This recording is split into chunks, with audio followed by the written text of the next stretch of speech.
Tiago capítulo 1, versículos 2 a 4. Mateus, vamos te ver, bem-vindo, tá bom? Deus te abençoe. Rita, tá tudo bem? Joelho tá direitinho?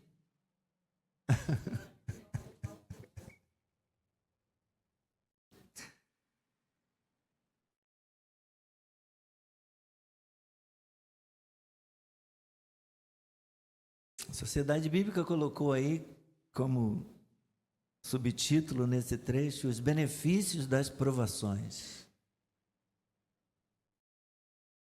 Ajuda a gente a entender, né, que provação serve para alguma coisa. Provação tem uma razão de ser. Meus irmãos, tenham por motivo de grande alegria o fato de passarem por várias provações, sabendo que a provação da fé que vocês têm produz perseverança. Ora, a perseverança deve ter ação completa para que vocês sejam perfeitos e íntegros, sem que lhes falte nada.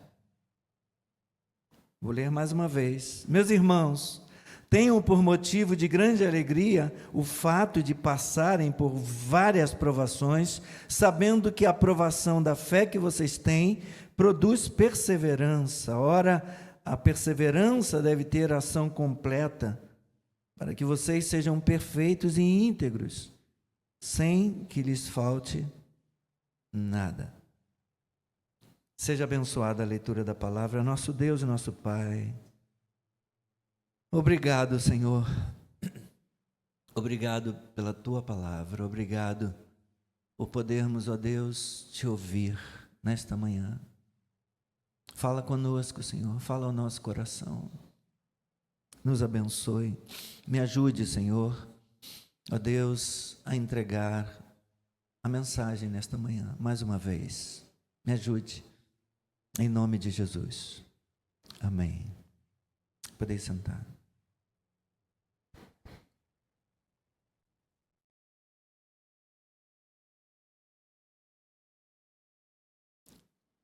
No seu livro 15 lições para fortalecer a sua família, Davi e Carol Merck contam uma história pequenininha, mas muito interessante, de uma senhora que certa vez foi ver de perto o trabalho realizado por um ourives, quando ele estava executando uma obra em prata. Ele refinava o metal, retirando dele as impurezas. E durante algum tempo a senhora ficou ali, atenta, observando tudo que ele fazia, cada movimento. E ela percebeu que ele parecia saber o momento exato em que a prata deveria ser retirada do fogo. Curiosa, impressionada, ela perguntou como ele era capaz disso. Como ele era capaz de saber em que momento tinha chegado a hora de retirar a prata do fogo. Ourives respondeu: quando vejo o meu rosto refletido na prata, sei que é hora de retirá-la do fogo.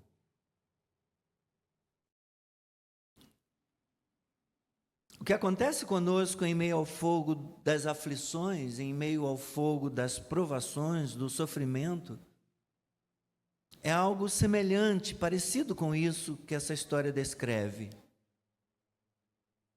Quando Deus vê o reflexo do seu Filho, Jesus Cristo, quando Ele vê o caráter de Cristo desenvolvido em nós, Ele sabe que a obra realizada pela provação produziu o resultado esperado. O sofrimento refina nosso caráter e produz a imagem de Cristo em nós. Mas às vezes, como dói esse processo? Como dói esse trabalho? Eu quero falar com vocês a respeito do sofrimento como um instrumento modelador de Deus nas nossas vidas.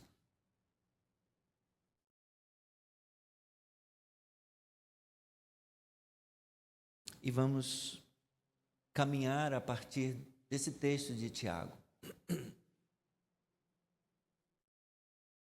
Tiago se identifica como, o autor da carta se identifica como Tiago, e é tradição que se trata do irmão do Senhor Jesus, considerado como um dos pilares da igreja primitiva, da igreja do Senhor, juntamente com Pedro e com João. A gente tem essa afirmação em Gálatas, inclusive, no capítulo 2, versículo 9. Tiago foi quem presidiu o concílio de Jerusalém, conforme Lucas registrou em Atos, no capítulo 15. E ele se apresenta como ele se apresenta como servo do Senhor, como um escravo de Deus e de Jesus Cristo. Um escravo é alguém que foi adquirido e que pertence a um senhor. Isso indica não apenas humildade da parte do escritor, da parte de Tiago, mas indica também um profundo testemunho da sua conversão,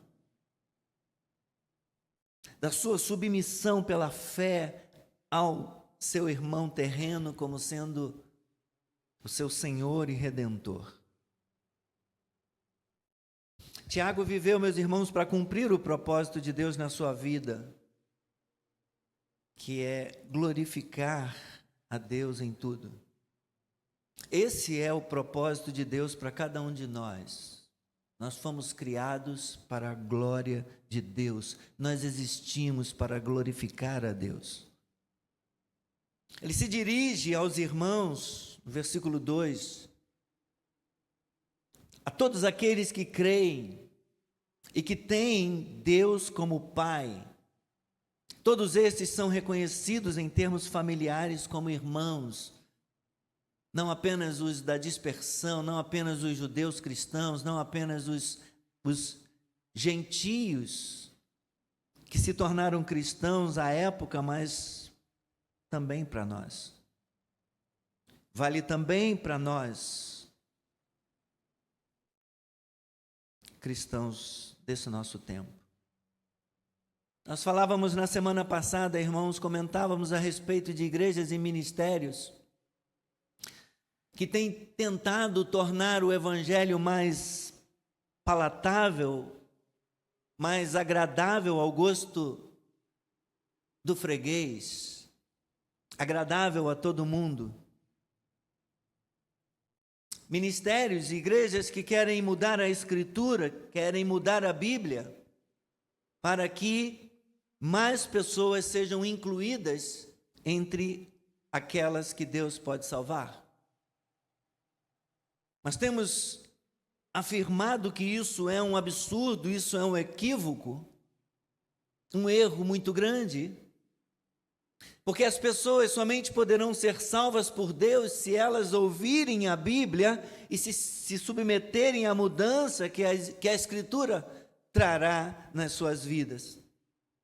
Não é a Bíblia que precisa mudar. Quem precisa mudar sou eu, quem precisa mudar é você, quem precisa mudar é aquele amigo, amiga, aquele familiar que nós conhecemos, que ainda não foi impactado pela palavra de Deus. Nós precisamos mudar.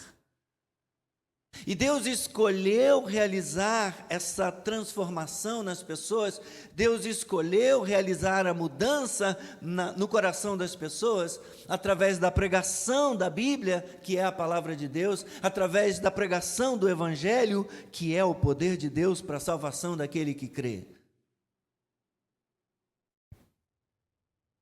Mas existem também ventos doutrinários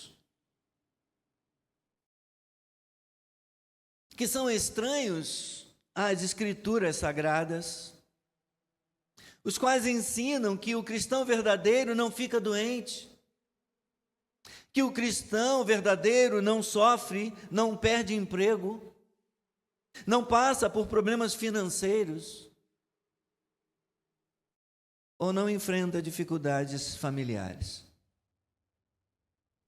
Isso também está longe da verdade, queridos.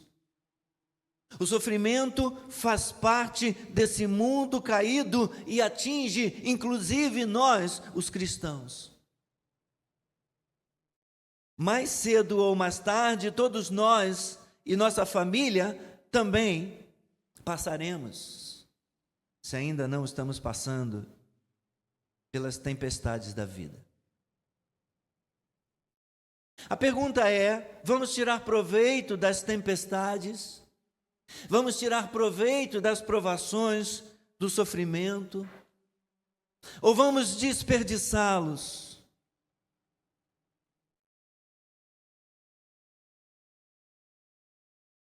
Para ter talvez de passar pela prova de fogo de novo, e de novo, e de novo. Porque as provações têm um propósito. E se o propósito não se cumpre, vem outras.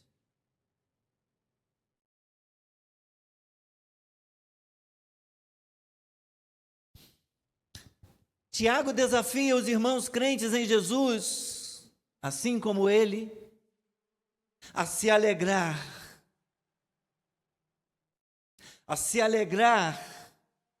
na provação ou com as provações, não porque a dor seja prazerosa, mas porque eles deveriam ter uma perspectiva que olhasse além da presente vida para a recompensa eterna, como diz o D.A. Carson. A grande alegria não é uma felicidade presente, mas a alegria na expectativa do futuro de Deus. É olhar para frente, crendo nesse Deus soberano e acreditando que Ele vai cumprir o propósito, mesmo tendo de passar, eu e você, por essa provação. Tiago diz: tenham por motivo de grande alegria o fato de passarem por várias provações. Essa, meus irmãos, esta é uma exortação para apreciar o sofrimento da perspectiva da confiança na soberania de Deus.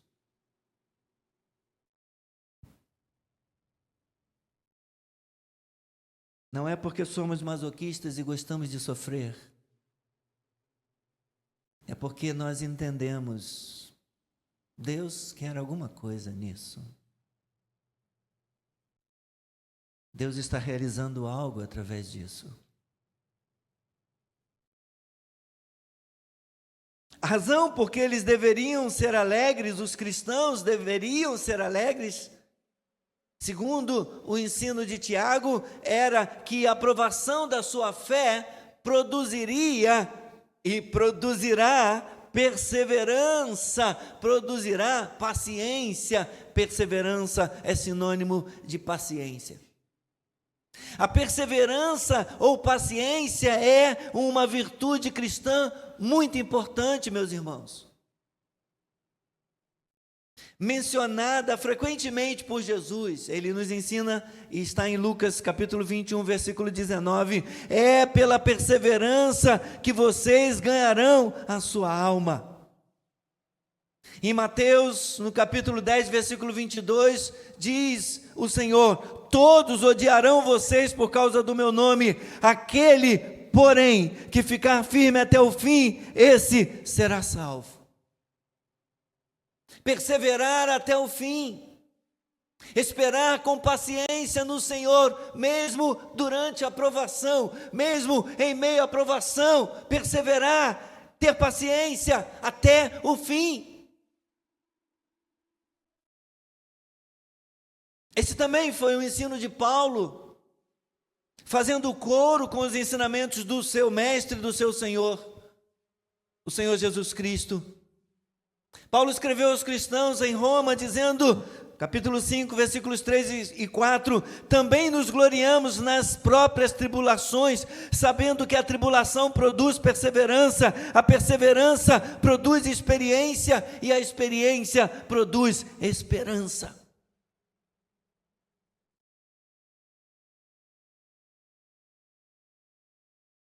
Provações podem ser recebidas como uma alegria singular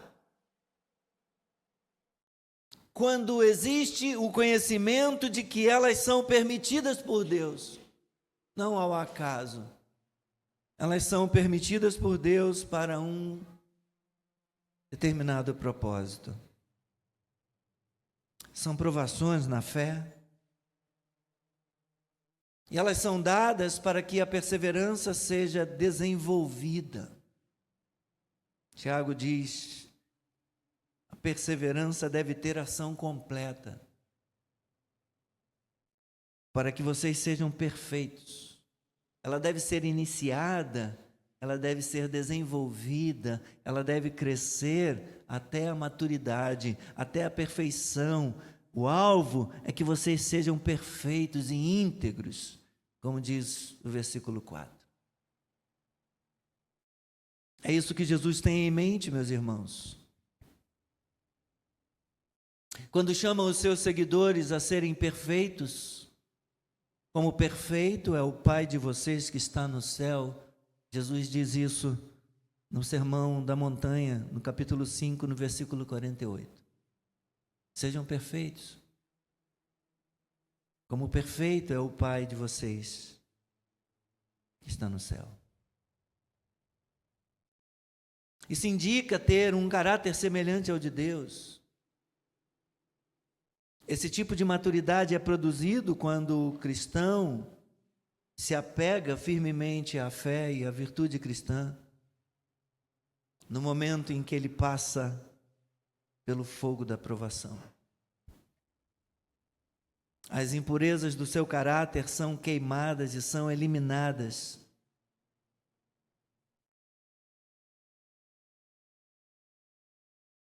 Tendo ação completa. Até que o ourives veja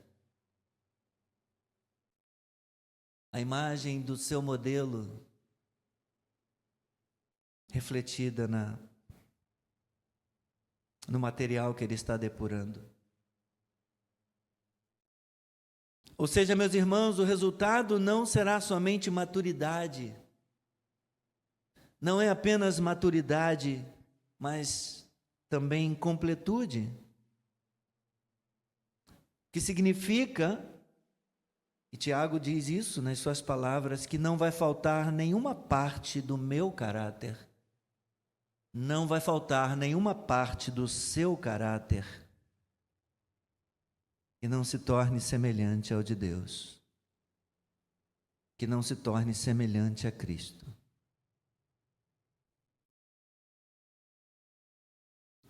E se esse é o resultado das provações na vida do crente, homem ou mulher, por mais difíceis que sejam, então Tiago diz, há motivo para se alegrar. Tenho por motivo de grande alegria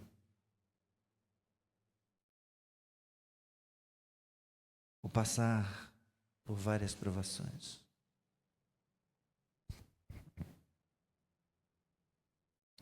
Mas como se dá o processo de refinamento na vida do cristão?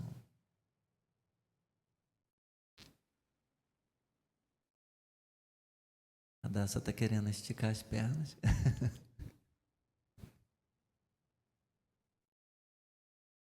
Daqui a pouquinho, Radassa, vão ter inclusive outras crianças esticando a perna também lá fora. Qual o papel do sofrimento, da provação, na transformação de um filho de Deus à imagem de Cristo?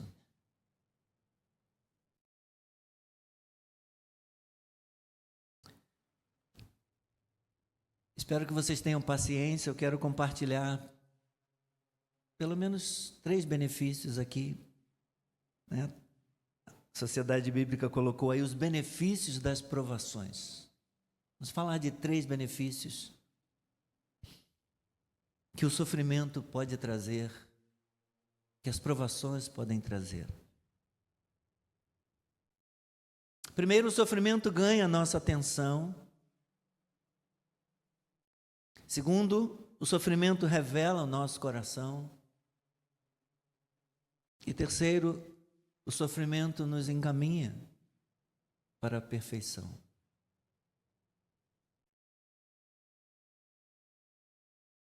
O sofrimento lembra quem nós somos. O sofrimento lembra que nós temos pés de barro. Lembra nossa fragilidade. Lembra nossa incapacidade. Lembra também a nossa brevidade. Nossa vida é muito breve, é muito passageira. O sofrimento lembra o quanto nós carecemos, o quanto nós necessitamos, o quanto nós dependemos do Senhor. Eu vou pedir que você deixe Tiago marcado, o texto de Tiago marcado na sua Bíblia, e abra comigo segunda carta de Paulo aos Coríntios, capítulo 12.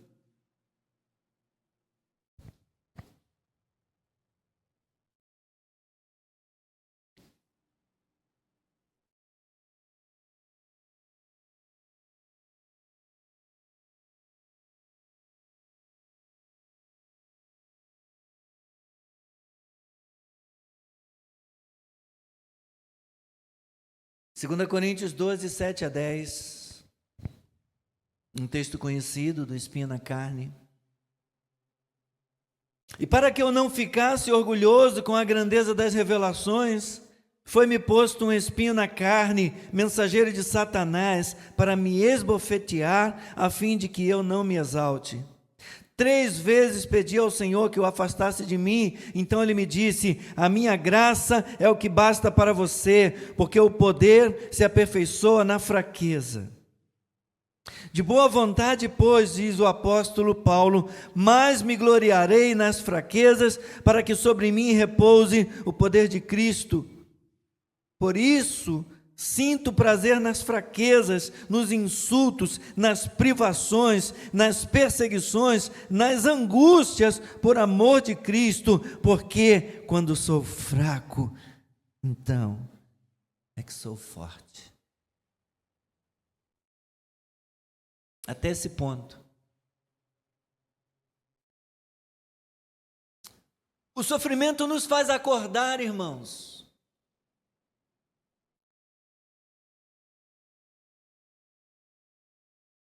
Já aconteceu de você levantar à noite, levantar de madrugada e chutar o pé da cadeira, chutar um pé da mesa, chutar alguma coisa? Teve gente fazendo careta, deve ter chutado, deve ter doído, né?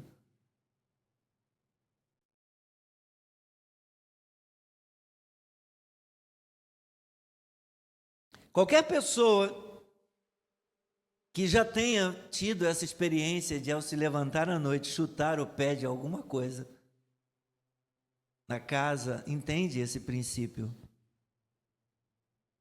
Você pode estar sonolento, você acorda na hora com a dor A dor nos faz acordar.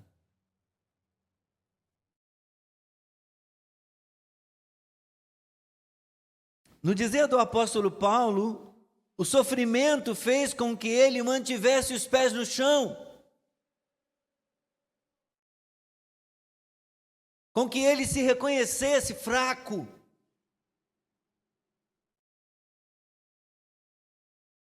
O espinho na carne de Paulo o humilhou e fez com que ele se lembrasse da sua fraqueza, como é dito no versículo 7.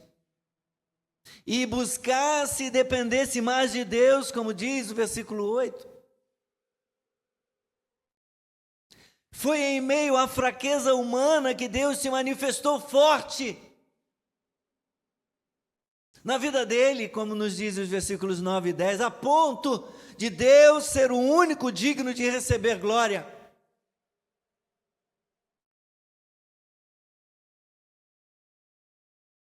A autossuficiência, meus irmãos, parece ser um fenômeno comum entre nós, seres humanos. Quando deixados à própria vontade, nós nos esquecemos que somos fracos, nós nos esquecemos do quanto precisamos de Deus. Nós nos ensoberbecemos, nós crescemos, nós achamos que somos o suprassumo, que podemos, que fazemos, que acontecemos. E nos esquecemos do quanto somos fracos, frágeis. A doença nos lembra disso. As perdas nos lembram disso. Somos fracos, somos breves e precisamos de Deus. As tempestades da vida ou os sofrimentos nos acordam para lembrar que nós não somos um fim em nós mesmos, não somos um fim em si mesmos, nós dependemos de Deus, nós necessitamos de Cristo na nossa vida.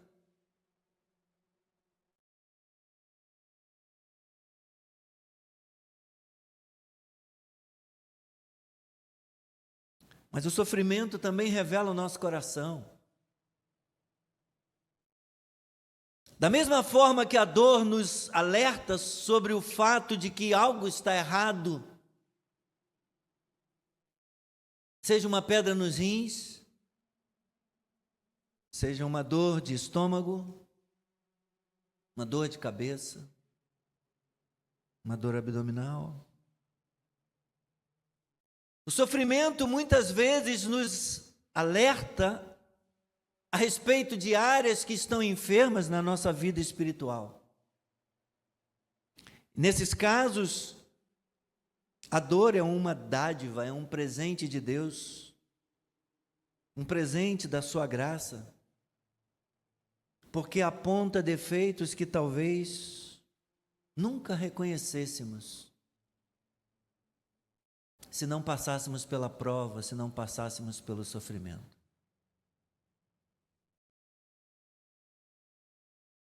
Jeremias 17:9 nos lembra que o coração do ser humano é desesperadamente corrupto, quase impossível de ser sondado e conhecido.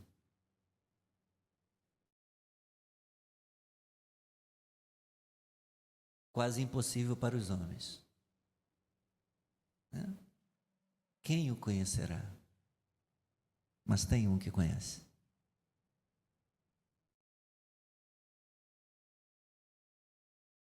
Entretanto, o versículo 10 de Jeremias 17 revela que Deus conhece e prova o nosso coração e os nossos pensamentos.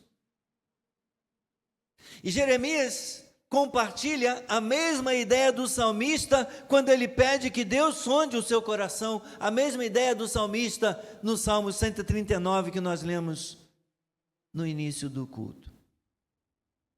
Às vezes Deus permite que passemos por provas, irmãos, para revelar o que realmente está no nosso coração, para revelar o que é que nós temos colocado como motivo da nossa reverência, às vezes até mesmo da nossa adoração.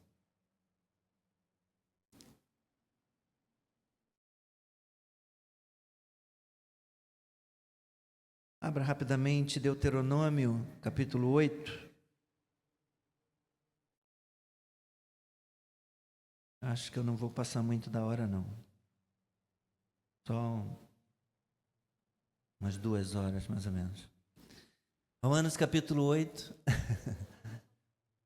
Perdão, Deuteronômio, capítulo 8.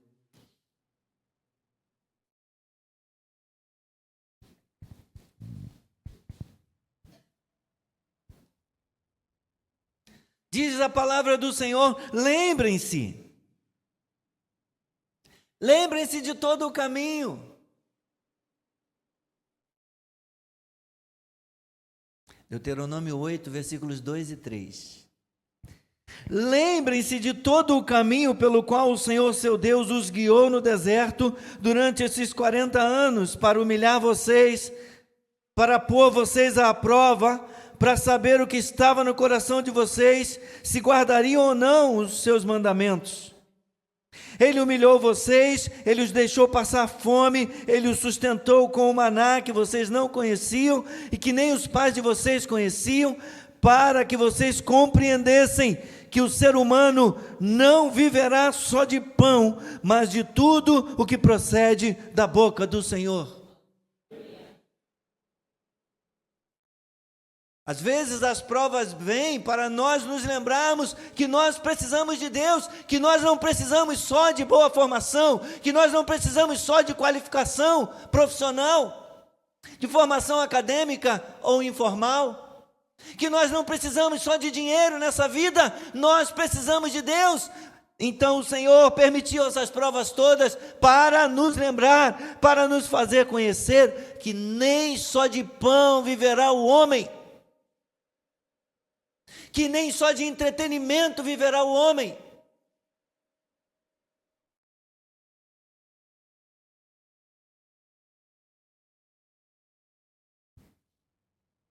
Quando lemos Deuteronômio,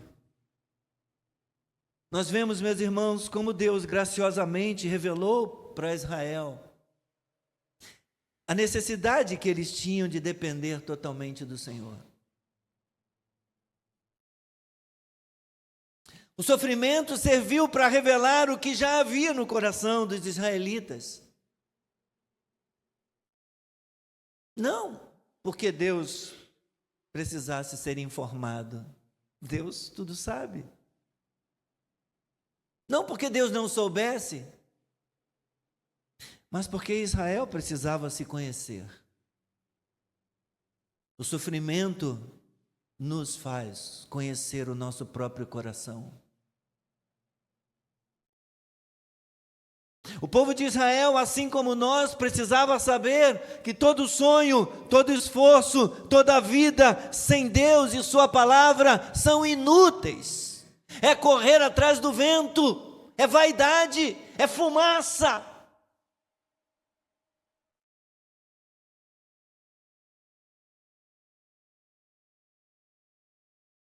Pense rapidamente comigo. Qual a fonte de tudo que é ruim no ser humano? De onde vem tudo que é mal da humanidade? De onde? Marcos capítulo 7.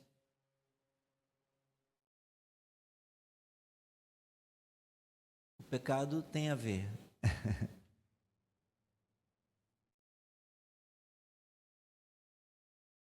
Marcos 7.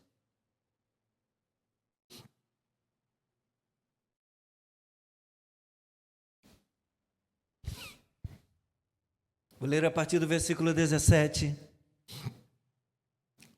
Evangelho de Marcos, capítulo 7. Quando entrou em casa, deixando a multidão, os seus discípulos o interrogaram a respeito da parábola. Jesus lhes disse: então vocês também não entendem? Não compreendem que tudo que está fora da pessoa, entrando nela, não a pode contaminar? Porque não entra no coração dela, mas no estômago, e depois é eliminado. E assim Jesus considerou puros todos os alimentos, e dizia: o que sai da pessoa, isso é o que a contamina. Porque de dentro, de onde? De dentro do coração das pessoas, é que procedem os maus pensamentos, as imoralidades sexuais, os furtos, os homicídios, os adultérios, a avareza, as maldades, o engano, a libertinagem, a inveja, a blasfêmia, o orgulho. a falta de juízo. Toma juízo, gente.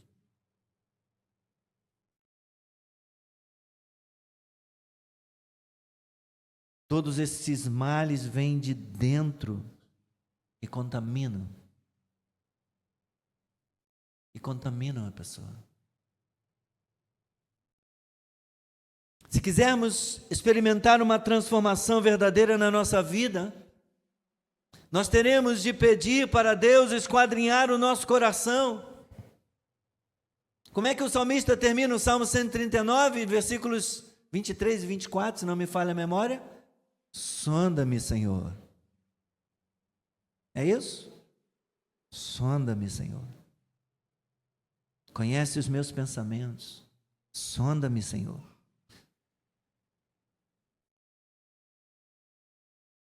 Muitas vezes, irmãos, Deus precisa usar o sofrimento, Deus precisa usar as tempestades, as provações, a fim de revelar os ídolos que estão debaixo da superfície da nossa vida.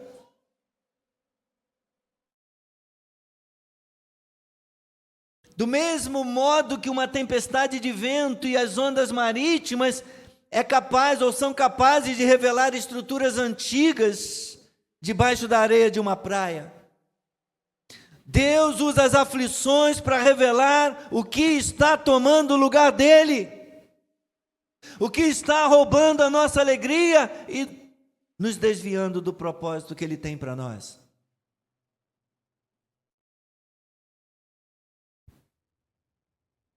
Deus tem de ser o centro da nossa vida.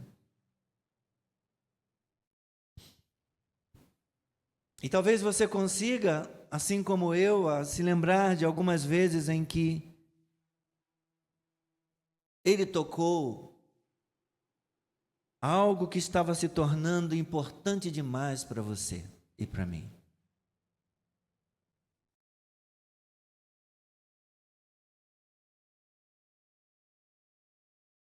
Às vezes o sentimento de perda, a dor e o sofrimento aumentam justamente pelo fato de um ídolo do nosso coração ser arrancado, ser quebrado, ser destronado.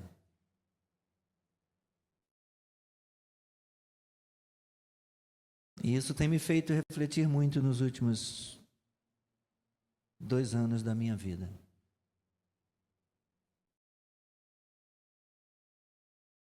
Deus nos ama tanto, irmãos. Você crê nisso? Deus nos ama tanto. E Ele quer que nós o amemos tanto,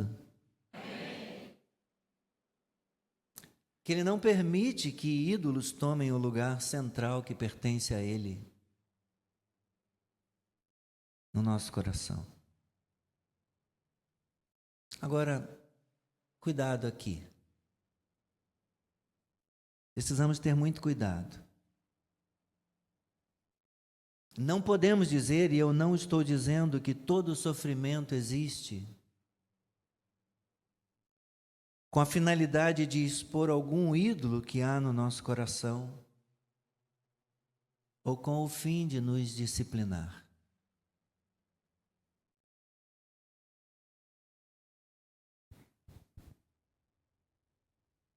Se olharmos para a vida de Jó, o Senhor deu testemunho a respeito da vida dele, um homem íntegro e reto que se desviava do mal. E não tinha, aos olhos de Deus, nada para que Jó precisasse ser disciplinado.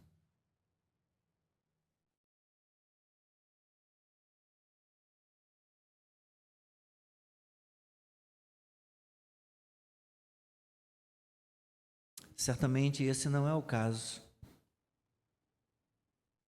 E seria um erro pensar assim como fizeram os amigos de Jó, que o acusaram de ter alguma coisa no coração para Deus estar corrigindo, disciplinando a vida dele. E no capítulo 42, dos versículos 7 a 9, Deus disciplina e corrige os amigos de Jó. Todavia, o que estamos afirmando nesta manhã é que o sofrimento pode expor ídolos que concorrem com Deus no trono da nossa vida, no trono do nosso coração. Eu tenho um último ponto para compartilhar com vocês. O sofrimento nos encaminha para a perfeição.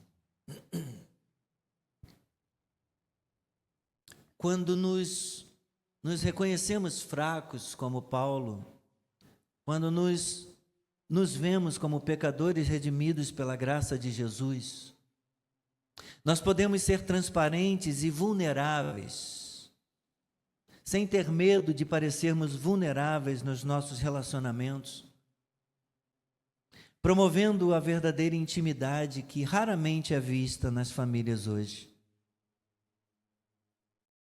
e que nos encaminha em direção à maturidade espiritual. Deus nos deu a família, Deus nos deu os relacionamentos familiares como uma oportunidade para nós nos aperfeiçoarmos, praticarmos perdão, a paciência. Não é verdade? Quem precisa de paciência em família aqui? Só eu? Haja paciência, né? Mas Deus nos aperfeiçoa. Somos como pedras que se afiam, para usar uma expressão que o bispo Walter gosta de citar, pedras que afiam umas às outras. O escritor aos Provérbios, lá em 27:17, ele diz que o ferro se afia com o ferro, e uma pessoa pela presença do outro, pela presença do seu próximo.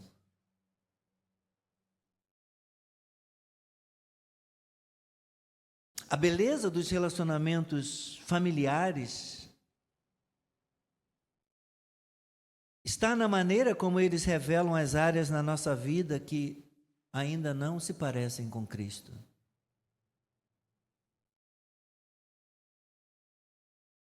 Quando o Espírito Santo aplica o martelo da palavra de Deus, batendo na talhadeira dos relacionamentos, dos nossos relacionamentos, ele acaba tirando as lascas do pecado que ofuscam a imagem de Jesus em nós. Infelizmente, cada batida da talhadeira dói. Mas tem um propósito que vale a pena. Nós podemos fugir da dor, nós podemos correr dela. Mas não deveria ser assim. Não deveríamos fazer isso. Nós precisamos abraçar a dor como um instrumento da graça de Deus para nos fazer mais parecidos com Jesus. Romanos capítulo 8, antes de voltarmos a Tiago.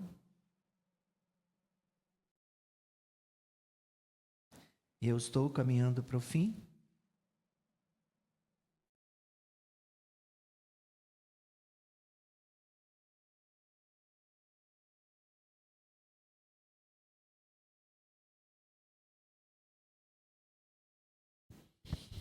Vou ler versículos 17, 18 e depois 26 a 31. Romanos 8. Palavras do apóstolo Paulo para nós na Escritura esta manhã. E se somos filhos, somos também herdeiros, herdeiros de Deus e co-herdeiros com Cristo, se com Ele sofremos, para que também com Ele sejamos glorificados. 18, prossegue o apóstolo, porque para mim tenho por certo que os sofrimentos do tempo presente não podem ser comparados com a glória a ser revelada em nós. 26 a 31. Da mesma maneira, também o Espírito nos ajuda na nossa fraqueza, porque não sabemos orar como convém. Mas o próprio Espírito intercede por nós com gemidos inexprimíveis. E aquele que sonda os corações sabe qual é a mente do Espírito, porque intercede pelos santos de acordo com a vontade de Deus. Sabemos que todas as coisas cooperam para o bem daqueles que amam a Deus, daqueles que são chamados segundo o seu propósito, pois aqueles que de antemão conheceu, ele também predestinou para serem conformes à imagem de seu Filho, a fim de que ele seja o primogênito entre muitos irmãos. E aos que predestinou, a esses também chamou, e aos que chamou, a esses também justificou, e aos que justificou, a esses também glorificou.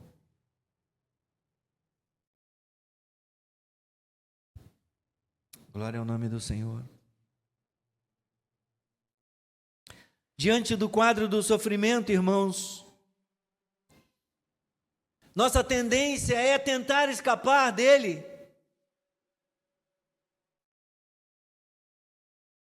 Quando devemos tentar extrair da situação, da prova, da dor, da aflição, da tempestade, do sofrimento, devemos tentar extrair deles ou dele o maior proveito possível.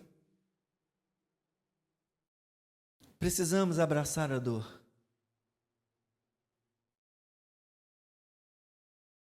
O propósito de tudo que Deus permite que toque nossa vida é nos conformar, é nos tornar conformes à imagem de Cristo.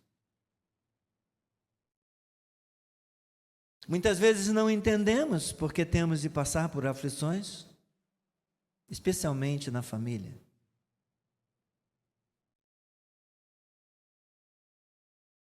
Mas não devemos desperdiçar a oportunidade de chegarmos mais perto de Deus, de confessar a nossa incapacidade, entender nossa fraqueza e nossa carência da sua graça.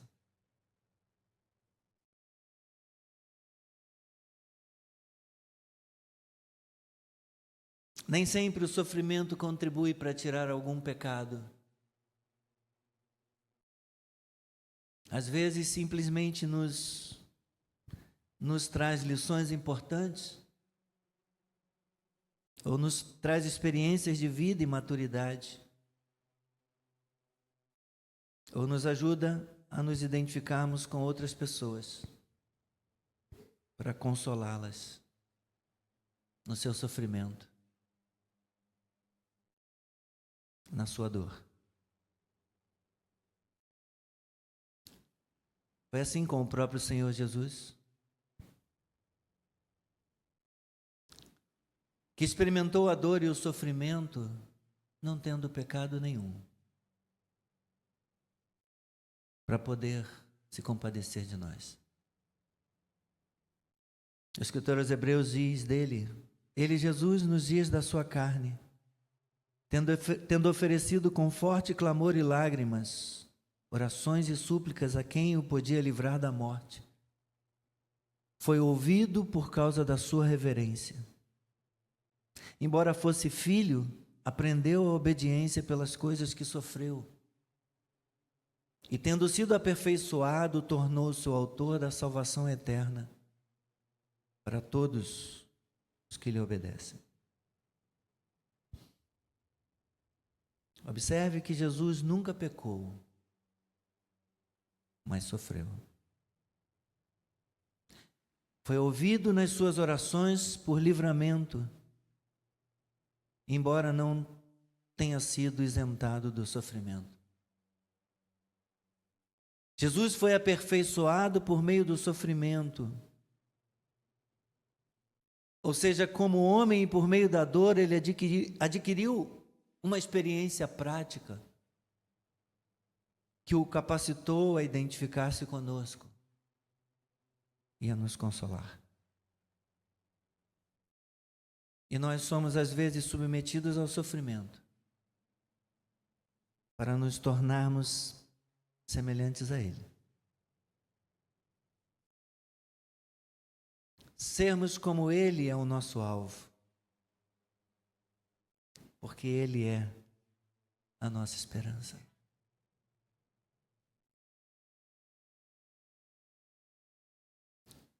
Quando passamos por tempos difíceis em nossa família, em nossos lares,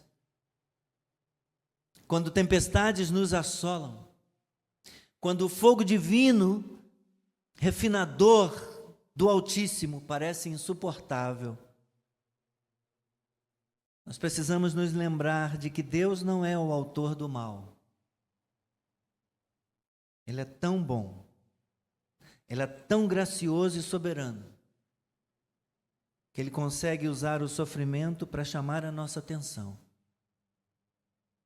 para revelar o nosso coração e, por fim, nos encaminhar rumo à perfeição, à imagem do Seu Filho refletida em nós. Temos um desafio, então. Nosso desafio é cooperar com Deus nesse processo. Custe o que custar, doa o que doer. Nós devemos cooperar com Deus. Certo, irmãos, de que aquele que começou a boa obra em nós há de completá-la até o dia de Cristo.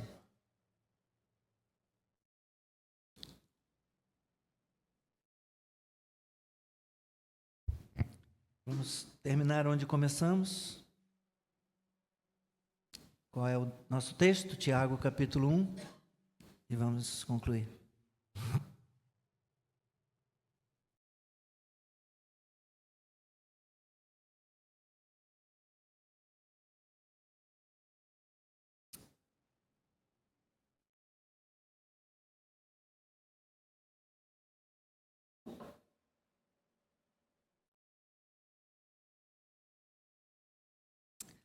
Meus irmãos, tenho por motivo de grande alegria o fato de passarem por várias provações,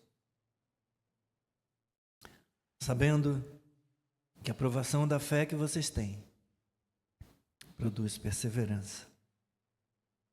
Ora, a perseverança deve ter ação completa, para que vocês sejam perfeitos e íntegros, sem que lhes falte nada. Quais são as atitudes que Deus espera de nós em meio às provações? O que devemos fazer? O que não devemos fazer? A respeito dessas coisas que a gente tem conversado hoje. Que Deus nos ajude. Alegrem-se, alegrem-se. A gente não cantou essa do Marcos Witt, então. A alegria é viver feliz, sem importar qual a situação.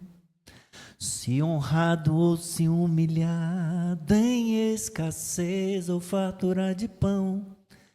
A alegria é poder pedir ao Deus bendito pelo meu irmão. É viver o mesmo sentimento de afeto e de consolação. A alegria é saber que Deus, segundo a sua glória e riqueza, vai suprir nossas necessidades com certeza. A alegria é tudo perder, sem perder nada do amor de Deus. Ter de Cristo o conhecimento dos caminhos seus. Alegria, alegria, alegria, alegria. Todo dia, essa alegria no Senhor nunca vai acabar. alegria, alegria, alegria, alegria. Todo dia, Ele nos faz tanto querer como realizar. Tem paciência para a gente cantar do início? Que eu vi que vocês não cantaram, não me acompanharam não, cantei sozinho. Difícil acertar o tom, né?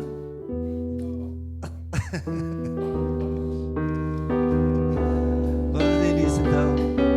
Alegria, tende por motivo de grande alegria, irmãos. A alegria é viver feliz, sem importar com a situação, se honrado ou se humilhado, em escassez ou fartura de pão. A alegria é poder pedir ao Deus bendito pelo meu irmão, é viver o mesmo sentimento de afeto e de consolação. A alegria é saber que Deus, segundo a sua glória e riqueza, vai suprir nossas necessidades com certeza. A alegria é tudo perder, sem perder nada do amor de Deus, e de Cristo o conhecimento dos caminhos seus. Alegria, alegria, alegria. Todo dia, essa alegria no Senhor nunca vai acabar. Alegria, alegria. Todo dia, Ele nos faz tanto querer como realizar. Ele nos faz tanto querer como realizar.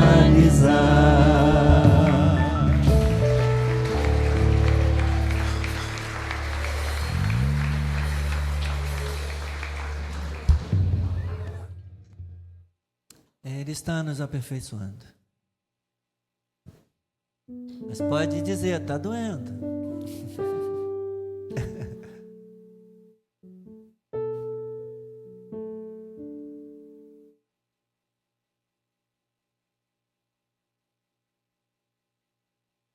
Mas Ele suportou muito maior sofrimento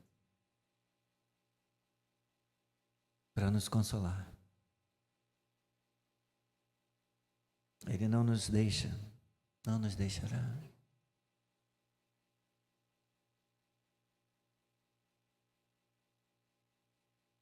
E haverá de nos apresentar ao Pai perfeitos, perfeitos. Que bom que vocês vieram. E obrigado pela paciência de vocês com o convidado de hoje. Quero ver se eu vou ter cafezinho separado lá fora. Ai, muito bom, muito bom. Glória a Deus. Tá pronto o café? Já? Glória a Deus. Obrigado, Pai. Tu és tão, tão bom. E eu não mereço tanta graça, tanto amor. Tu me sustentas. Tu me cercas por trás e por diante. Tu me enches o coração e me alegra, mesmo em meio às provas desta vida. Tu me encorajas dizendo: fica firme, vai em frente. E faz isso com as minhas irmãs, com os meus irmãos. Obrigado por ser a razão da nossa vida, razão da nossa existência. Obrigado por ser a nossa esperança, Jesus. Amém. Abençoe agora o nosso alimento. Obrigado pelo amor, pela doação, pela entrega, pela generosidade da tua igreja, tanto dos que compraram um produto para trazer, quanto daqueles que fizeram algo para trazer, e da equipe que está organizando e botando tudo bonito na mesa para a gente. Obrigado. Participa conosco, tome lugar à mesa e nos abençoe, mesmo em meio às conversas à volta da mesa. Em nome de Jesus. Vamos lá?